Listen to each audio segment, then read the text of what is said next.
welcome to Turn the Page, the official podcast of the Syosset Public Library.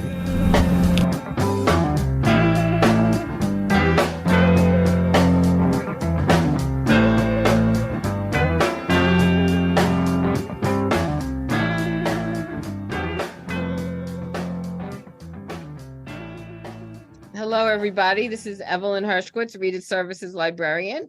And today we have with us a special guest, Allison Winn Scotch. Allison has written her 8th book, I believe it is. I think it's my 9th, and I Oh know my gosh, it's your 9th book. only because I just did another one and somebody asked me and I was like, I don't remember. So I told Okay, your 9th novel. It's called The Rewind, and it's just a wonderful book. But I'm going to say a little bit about Allison now. And Allison wrote this about herself. I found it on her website. So she says, I had a perfectly normal, wonderful childhood spent in Charlottesville, Virginia, and then later Seattle, where I had a funny, slightly southern drawl, but otherwise found my calling among all the flannel and the gray skies. My mom was a teacher, encouraged us to read a lot, and used to send vocab words in the mail to camp over the summer. So I suppose the seeds of literature coupled with an active imagination, hello, I could have so been an actress, led me to one day believe that I could write fiction. While earning my keep as a freelance magazine writer, all of those 10 Ways to a Better Life articles you read, I wrote them on every subject, as well as had the good fortune to write hundreds of celebrity profiles, which I generally adored and met some amazing and talented people. I tucked away pockets of time towards a novel, which 4 years later, I finally finished. It was terrible, but I wrote another one that proved less so, and now a decade later, I'm 8 books deep. The 9th novel, The Rewind, is pitched as The Hangover meets When Harry Met Sally, and is a return to my romantic comedy roots, which will be published November 1st, 2022 by Berkeley Books. And it is good. I am enjoying it so much. First of all, I love the colors of the cover. Oh, they did such a good job with the cover. I mean, I can't take ownership over that. They did a really great job. Yeah, it says, tonight they'll fall in love like 1999. And Colleen Oakley says, fresh, original, and compelling. This book is Allison Winn Scotch at her absolute best. So tell us, what is The Rewind about?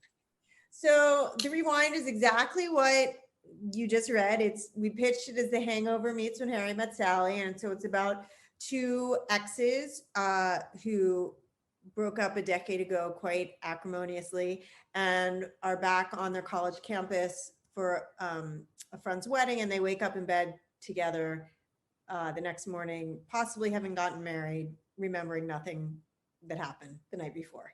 So, so crazy. Crazy. And I love them both. They're both great characters. Thank you.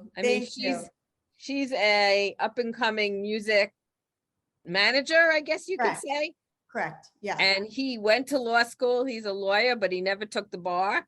Because he also likes to play poker, and he established himself and made a gaming program that was bought by a huge company, so he never has to work again. So they're great characters. I really love them. Thank you so much. Yeah. So in The Rewind, 2 exes realize that they might have gotten it wrong the first time around. Do you believe in second chance love stories in real life? Oh, absolutely. I mean, I write a lot of second chance romances, even if it's not under like the explicit like guise of a second chance romance. I spend way too much time in my head, like daydreaming about second chance romances. Not like just with me. I don't mean that. Like I've been married for 20 years. I just mean like there's something so romantic to me, fictionally or not, about figuring out what you did wrong the first time around. And that's not to say that like I'm idealizing it, because a lot of them don't work because there's a reason that you broke up. Right. But I do believe in it. And I think in this day and age, like you hear of it more and more because people have a chance to be back in touch online. Yeah, with social media and everything. Yeah, it's so much easier. I mean, but the year we're talking about with them is 1999. Exactly. So there was no social media. So well, that's why they really haven't spoken in a decade. It's very different than now, where you could like stalk somebody on Instagram. Right. You know, now they show up and they really, other than hearing about each other through their mutual friends, and that's how it used to be. You just would wonder. So that is exactly what happens. They show up cold. Are they based on anybody you know? No. I mean, I think that I probably have a little bit in common with Frankie, like in terms of like being hard-headedness. I tend to write hard-headed women because I like stubborn women. So, and I'm probably one. So, but no, they're just, and in fact, it took several drafts to really drill down on who they were. They weren't quite clear initially. So, they each bring something, as you were saying, a little different to the story and to hopefully sort of making it seem real life. So yeah. So the Rewind is your return to rom-com after many books away. What has been your favorite part about writing this genre again? Well, a couple things. So I'm writing another one for Berkeley that I just handed in my first draft. And in order to, thank you, in order to sort of ensure that I was, because I felt a little rusty with it. I mean, the Rewind is definitely rom-com, but a lot of it is still sort of just commercial fiction pulling from different parts of who they used to be. But this new one is just like a straight down the middle rom-com. So I spent the past month or so just consuming every rom-com I could get my hands on. And I have to tell you, it was really delightful. Like I really loved it. There, for better or worse, this genre sometimes gets a bad rap, particularly if it's called like romance, but it's seeing such a resurgence now. And so these books just bring me so much joy. I could not agree with you more, because right now that's the only thing I can read. Yeah. And I want to congratulate you. The Rewind is on the library reads for November, along with a few other rom-coms. So rom-coms are definitely something that everybody wants to read now. We need something happy. We need a happy ending. Could not agree with you more. And so I just, I'm finding joy in writing them, like in creating sort of this magic between the two characters, but also, as a shout out to my fellow authors, just the writing, it's just pure happiness. And it doesn't matter if you already know they're going to be together at the end. It's the journey. And it is just so much fun. So that has honestly been a big part of what I've loved about diving back into this, just reading other authors who are doing it. So tell us, who are some of the books and authors you've read? Because that's all I've been reading. So yeah, so I just read, and I actually don't know this author, this Spanish Love Deception by Elena Armas. I'm not sure. I read her second one. Okay, so that is on my list. That was very good. Yep. Loved it. Oh my gosh. It was long for rom-com, and I was like, thank God, because I just want to keep reading this book. I think it was called The American Roommate Experiment. Yes, exactly. So I haven't read that one yet. And then I read Funny You Should Ask by Alyssa Sussman. Again, I read that one too. I love that cover, the red and the pink. Really liked that one. I'm going through all of Tessa Bailey's right now. Super delightful and easy to read. Did you read Emily Henry? Well, I read Emily as she comes out. So actually, I read Book Lovers in as a galley. So good. I feel like that goes without saying. I've read Emily. I've read Allie Hazelwood. Right, she's great too. Yeah, I just honestly, it's funny. Like I feel like I would read like a rom-com, then I would read a thriller, then I read historical fiction, then I read something serious. Now I'm just like, give me all the rom-coms that I can consume because it just makes me happy. It makes me happy. And that's what I think people need right now. Right. Have you read Abby Jimenez? Oh, so Part of Your World, I think is up next on my Kindle. Okay, good. Sort of like late to it. I've heard great things. It was very good. Yes. Yeah. Oh, I just read a Kennedy Ryan. Like I'm just anything I can get my hand, like not get my hands on, because I guess get my hands on anything, but as a figure of speech, whatever is on my Kindle, I just keep going next. So yeah. Yeah. No, I am 100% with you. That's what I'm reading too. Yeah. I'm loving every rom-com I could get my hands on. Exactly. I can't wait. Like I know Emily Henry is a new, like I think we saw a new galley, and so since we're both at Berkeley, I like, Oh, that's email great. my editor and be like, could I get a Yeah. digital copy of that, please? So, Yes. Well, the yeah. big one that came out today is Colleen Hoover's new one. Oh yeah, I have that's not it. read that one yet. Yeah, So, no, but my that's daughter has a big stack in her room. oh, So, okay. Yeah, Colleen Hoover is very popular here. yeah, of course. Okay, I so think she's this very is popular everywhere. She's taking everywhere, right? She's got like 5 books on the New York Times bestseller list at once. So exactly. no, It's really it's amazing. unbelievable. And Yeah, she had a whole article in the Times about her last week. I know. I mean, and bravo to her because she really Mhm. did it her way. Right. So, Yeah, she was self-published in the yeah, beginning. exactly. Yeah, she's doing quite well for herself. Okay, so let's get back to your novel, The Rewind. This Yeah. novel is set on the eve of the new millennium. Tell us about your decision to set the novel then. So there were a couple reasons. One is the way that this story had to unfold, they simply could not have smartphones. Like if you could check and see where you were the night before, you would just know where you were the night before. So like the hangover wouldn't work if you were setting it in 2022. So that was one reason, but also I feel like there's obviously a big resurgence in 90s like nostalgia right now.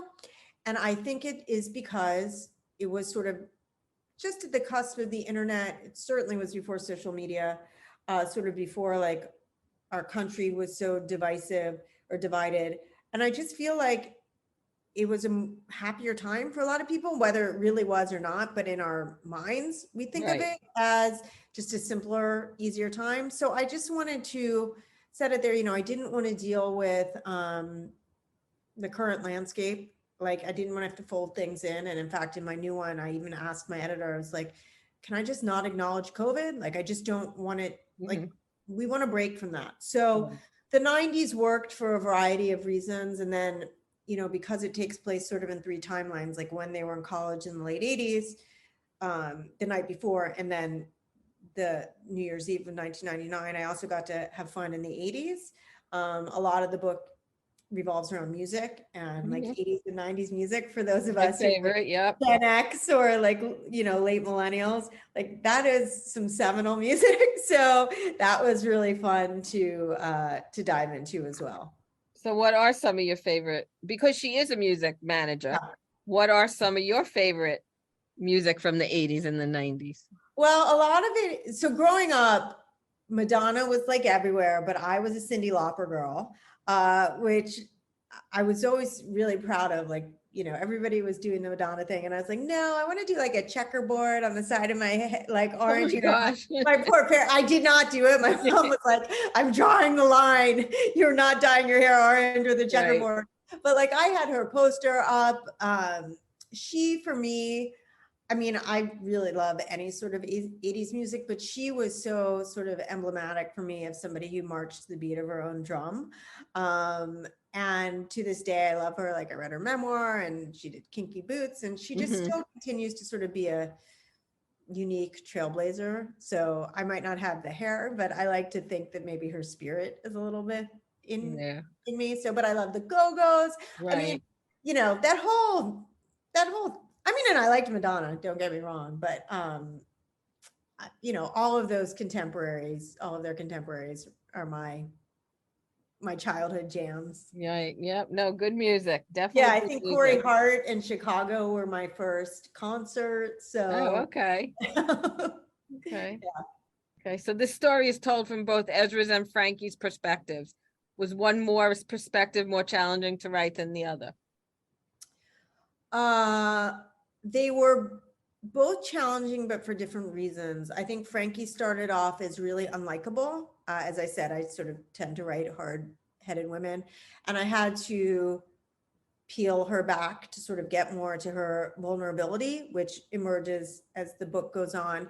And Ezra, I think, was sort of the opposite. He was just sort of bland, like he was there to like bounce off of Frankie, and he had to really become his own person. So I had to sort of push them both towards the middle, from different perspectives. So I think I understood Frankie a lot more, but humanizing Ezra was equally as important instead of just making him sort of more of a cardboard cutout.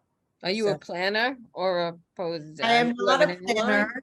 I am No? not a planner, which made this book really difficult to write because Right. there were so many moving pieces that it would have been better if I were a planner, but I'm just not. So, I knew where it would end up, but I just didn't know where I was going with it. And I cannot tell you how many times, like, I called my agent and was like, I can't do this.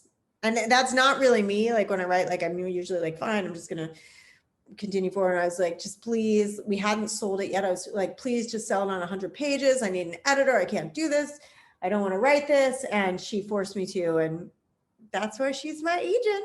Yeah. So, How long does it take you to write a book usually?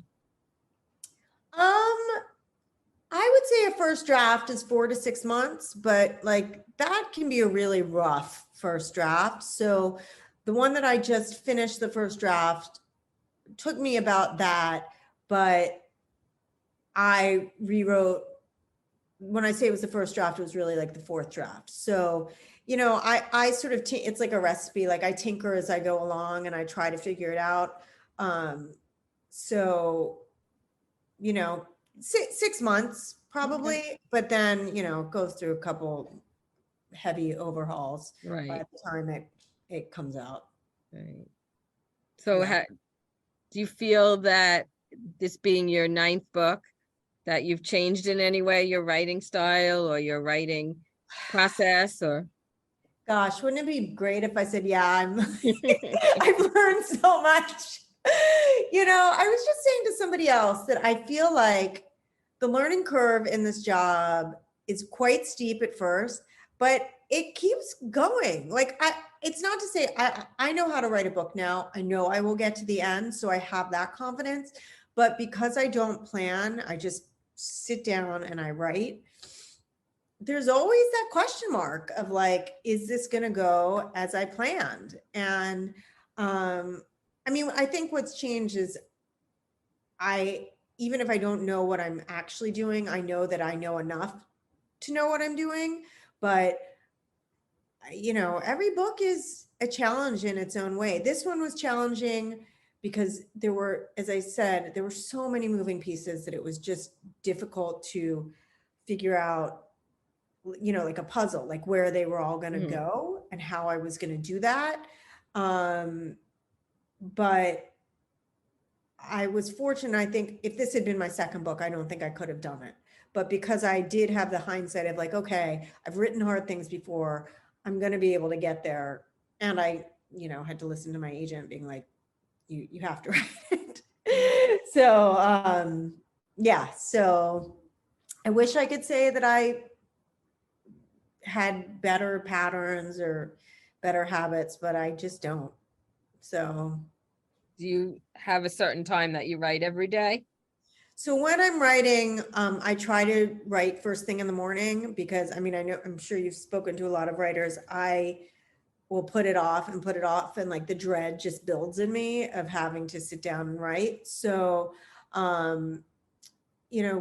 usually first thing, like while I'm having coffee, I try to at least just get out like 500 words and I can be like, okay, like I'm going to hit my word count, which is between 1,000 and 2,000 when I'm working on a manuscript. So then I'll take a walk, I'll walk my dogs, or I'll go work out and I can always return to it. But having sort of gotten that out first thing is really helpful to me mentally. Are you like a 5 o'clock in the morning or?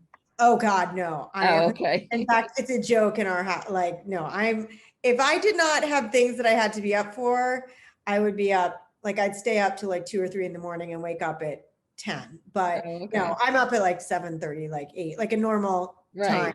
No, there are authors. People are like, it's 4:30. No. I have never been an early riser and I can't imagine I ever will be. Right. So No, it's not going to change now. That's for sure. exactly. Right? Out of necessity when my kids were littler, right. With COVID, my husband started working from home so he can sort of deal with the morning stuff. But no, and in fact, it's funny, like, as I said, I'm working on this book and I often feel like at 11 o'clock in bed, I'm like, oh my gosh, I know like how to fix something. So I really think I'm like at my best late at night. Oh, okay. So what do you hope readers will take away from reading the Rewind? You know, it sort of gets back a little bit what we were talking about before. Like, I feel like if I've made somebody happy by reading this book, that is, in this day and age, that is a win. Like, I close so many of these rom-coms and I'm like, well, that was just delightful. And I'm in a better mood and I love these characters. And it took me on such a ride with them that that's what I wanted out of a book. You know, that said, it's certainly also, it's nostalgic and it's reflective of mistakes that maybe some of us have made in our past. And, it doesn't have to be transformative, but it might make people sort of open up their photo albums and think about who they once were. And I think that's always also a good thing if it's a positive thing for you. So Absolutely, no doubt about that. yeah. I just had something in my head and it just. Oh, please. Oh, what about, is this going to be out on audiobook? It is. I'm very excited. Julia Whalen, who is. Oh my gosh, get out of here. She's the best. She's amazing. She's done a bunch of my other books and I didn't know if she was going to be able to do it, but so, and an author in her own right. Thank you for. Yes, her book was very good. Yeah, delightful. Another sort of rom-com. So she is doing it with McLeod Andrews. Okay. So I actually have not heard it yet. I think she did her book with him too. Oh, did she? Yeah, I think so. She may have. So she's wonderful. I just signed up to do an event with her in February. Oh, how nice. That's great. Yeah. Will you be touring for this book? Do you have a book tour? So I'm doing some stuff here and we were going to come. We were trying to set up New York and like Philadelphia, but it's a little tricky because it runs right into the midterms. And we were concerned that with some people might not come out that week because of the election. So as of now, I'm just doing some West Coast stuff, but I would love to come. I've told Berkeley, I have a whole other like set of friends and family on. You went to school out here on the East Coast, right? Sorry? You went to school here on the East Coast. I went to school in Philadelphia and my parents are in Manhattan. Oh, they are. They're here. Yeah, they're there. Although now they go to Florida, okay. Like a lot of New Yorkers in the winter. And my kids go to camp back there. So, I have a lot of ties to the East Coast. So I would love to come. We're sort of seeing if some, like if I have to be there for some media stuff, and then we'll see. So yeah, I'm always happy to come back. Did you write during the pandemic? Was this written then or after? Well, after. I mean, is it really over? Yeah. No, but it's all like an amorphous time. So I wrote this during COVID. I had not written for like a year. I just, like many people, I was just, in California, my kids actually did not go to physical school for almost 2 years. So there was a lot going on here. And I just couldn't, it was a hard time. And I feel like people needed to cut themselves an emotional break. But after about a year, I write about this in the acknowledgements. Like I felt like I needed to do something. Like I felt like that would actually be beneficial to my own well-being. So Laura Dave, who is another author, I've loved her books too. Yeah, she's a very dear friend of mine, and she's often my first reader, and we bounce ideas off of each other. So I was pitching her a bunch of ideas. Like I was out on one of those like quarantine walks that we were all taking at the time. I was like, I can't take my family anymore. I'm leaving the house. And I pitched her a bunch of ideas, and this was one of them. And she's like, okay, stop. Just so you know, if you pitch like your publisher or your agent this idea, they're going to make you write it. So, and it's going to be really hard to write. So don't pitch it unless you want to write it. And I didn't have anything else. So I pitched it and they made me write it. And so here it is. And from what I read, you got a 2-book deal at that time. Yeah. So that is, and that's the second book but so this was written, I guess, after year 1 of quarantine, in California, year 2 of semi-quarantine, you know, and I was so glad for the distraction, actually. I mean, it was difficult. Like, when I announced the deal, I said to a lot of writer friends, like, don't think that if you haven't written that that's not okay as well. Like, we all just had to do what we had to do to get through this, you know, unusual time in history. So Did you always want to be an author, or what jobs have you had before that? So, no, I mean, I've always like sort of excelled in writing, but I wanted to be an actress for a while, which is not that different, you know, sort of lose Right, herself. like Julia Whalen.